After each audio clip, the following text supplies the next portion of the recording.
Hello, magandang araw, magandang tanghali sa ating mga kaibigan dyan. Ito po ang inyong kaibigan si Charlie Mayores ng Mayor's Vlog. So muli po ay ating binisita ang lugar na ito sapagkat dito raw ay mayroong isang tulay na ginagawa. Yan. At hindi higit sa lahat ay ating din papasyalan yung naging problema dito noong panahong bagyong si Christine. Atin pong bibisitahin sapagkat dito raw sa lugar na ito, mga ka-mayors, ay mayroong ilang bahay na natabunan ng lupa. So yan po ang ating bibigyan ng content at ating pupuntahan at ating papasyalan upang makita natin at na maging sa ganon ma-update ko rin kung may katotohanan yung sinasabi ng ating mga kaibigan dito sa lugar na ito na mayroong bahay na lumubog dahil natabunan ng lupa. So ngayon ay ating siyang papasyalan, subalit pagpunta natin dito, ito pala ngayon ay kasalukuyang ginagawa at nilalagyan ng tulay na bakal upang magkaroon ng tawiran para sa tungo sa kabilang barangay. Yan po mga kaibigan. So kung napapansin natin, nagkaroon po dito ng lawa. Yan. At dahil hindi pa nga tapos ito, kaya bihira pa rin ang dumadaan. So yung ating papasyalan dito ay mga bahay na lumubog at natabunan, at higit sa lahat ay meron din sinasabi rito na yung tubig na ating makikita doon sa ating pupuntahan ay patuloy ang paglaki sapagkat mayroon daw isang lugar doon na nagkaroon na ng bukal o yung my God. At hindi na alamin kung yan po ay mayroong katotohanan, kaya hindi pang subaybayan ang vlog na ito upang sa ganun malaman nyo ang kabuuan at ang katotohanan ng sa ganun ay magkaroon ng katuturan yung ating pupuntahan na lugar at may update natin sa lahat ng mga tao na yung dalang bagyong si Christine ay nagkaroon ng ganitong pinsala sa lugar na ito. Kaya mga huwag niyong kalimutan like and subscribe para sa patuloy ng ating pagbablog. O halina at samahan niyo ako upang marating natin ang ating lugar na pupuntahan. Ito na nga po at atin ang lulusungin at pupuntahan natin kung saan ay titingnan natin yung mga bahay na lumubog sa lupa. So isa na itong ating nadaanan ito na halos yung lupa ay umabot na sa may bintana at halos ay kalahati na ang lumubog. So dito tayo dadaan ngayon papunta roon. So yun, yung mga bahay na yon, kung nakikita ninyo mga kaibigan, yun ang ating isa sa titingnan natin. Pero bago tayo makarating doon ay ito muna. Ayan. Kakaawa ang may bahay dito. Itong ating dinadaanan ito nung araw ay malapad na lupain. At saka itong sinasabing lawa na ito ay dati ay lupa rin na nandyan yung karsada sa kabilang panig. Yan. So ngayon nga ay ito mga ka-mayors ay tubig na.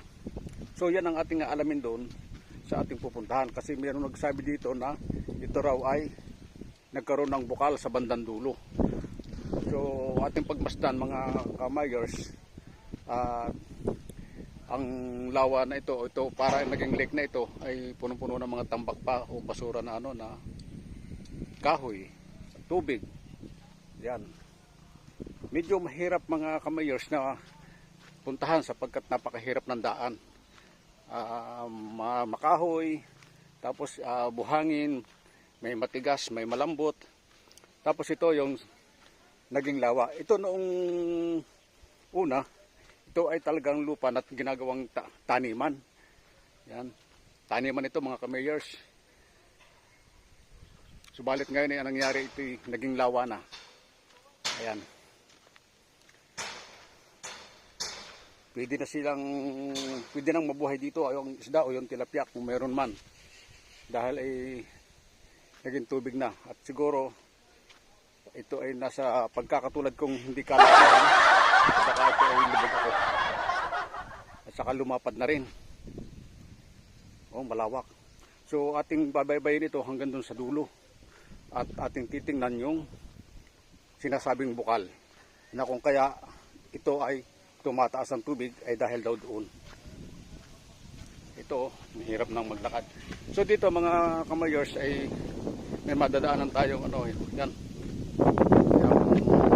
Sa grupo, yung mga kalalakihan. At inaayos nila ang kanilang bahay.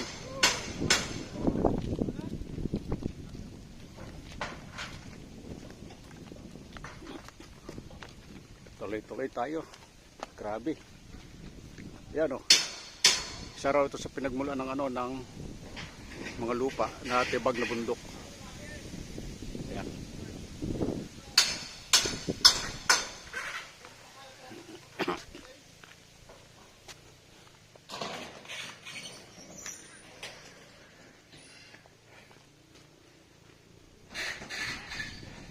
Naging lawa.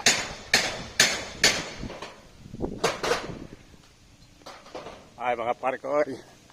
Kamusta? Binabaklas na? Oo. Oo nga. Ay ako'y papasyal doon sa kabilang dulo. Oo nga. At ko-content ko ito kung bakit daw malaki ang tubig. Sabi nung nakausap ko, meron daw bukal.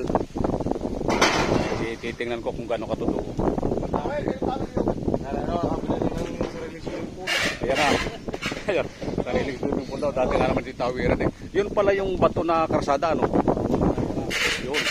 Tingnan natin yan mga players. So yun lang ang nakatira mga karsada. So paparon yun. Doon sa padaan ngayon. Lawanan.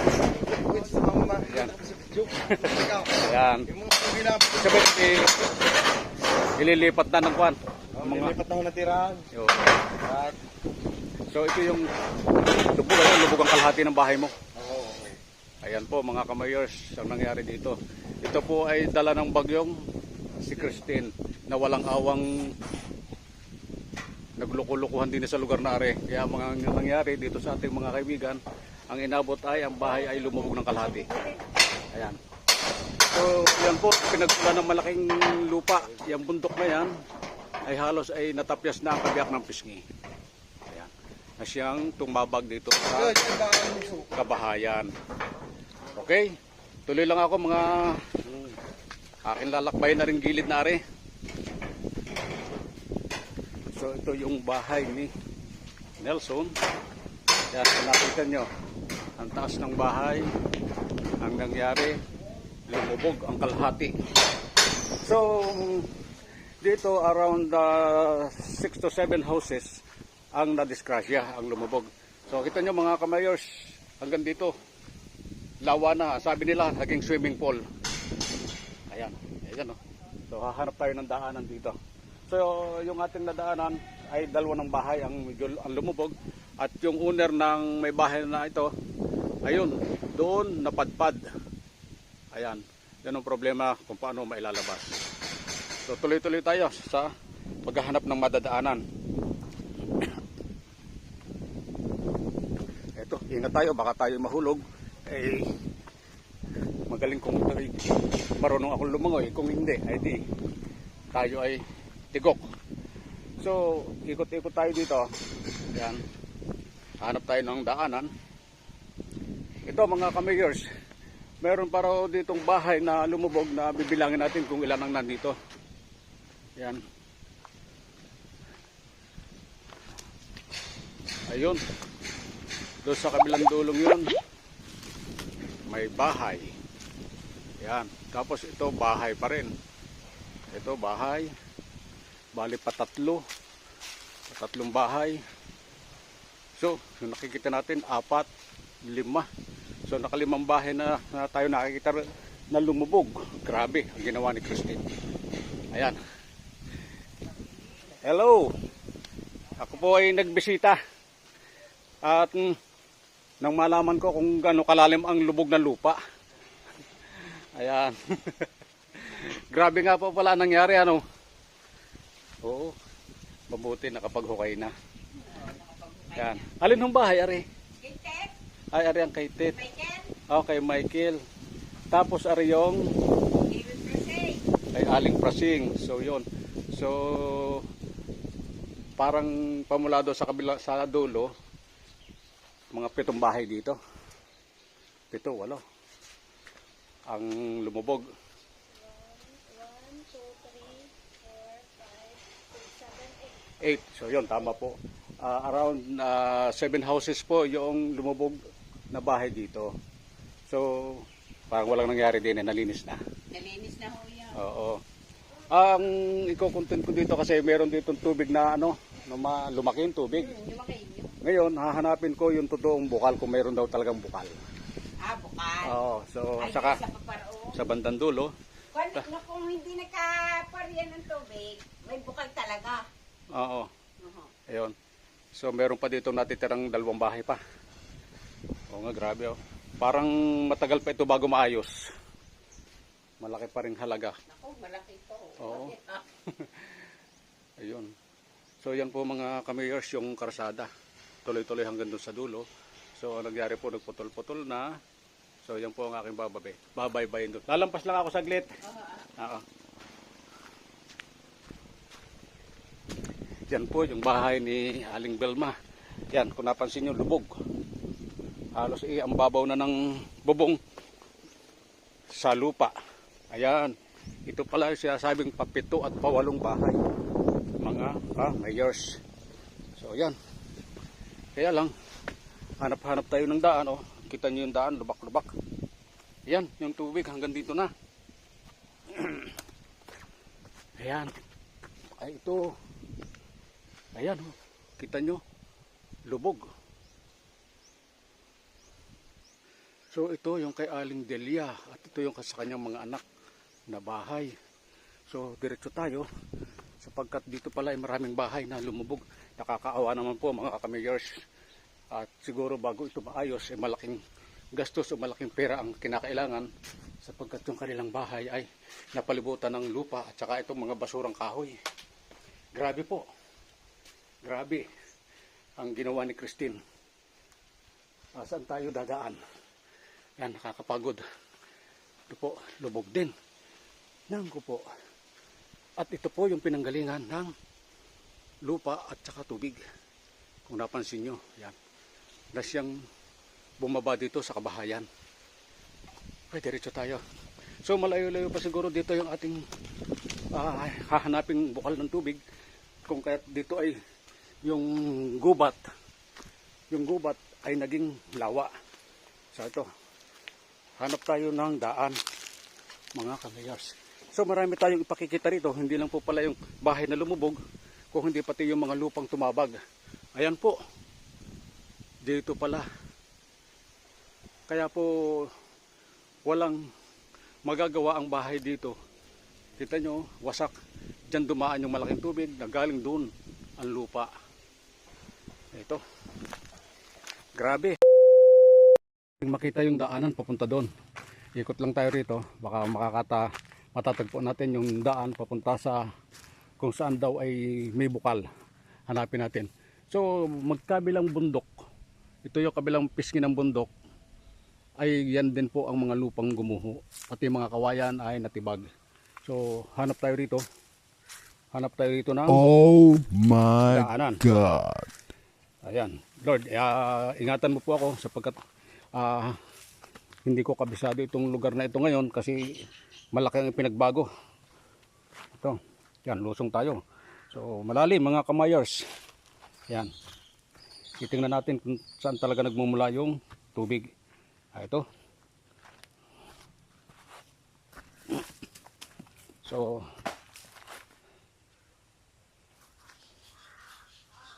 yan.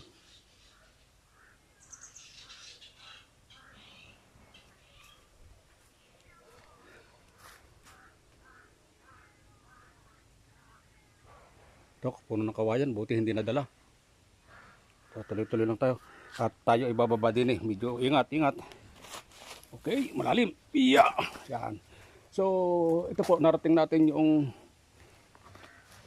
wala nang masyadong tubig. Pero yan, may mababakas tayo ngayon tubig dito. So, umaagos. Yan po.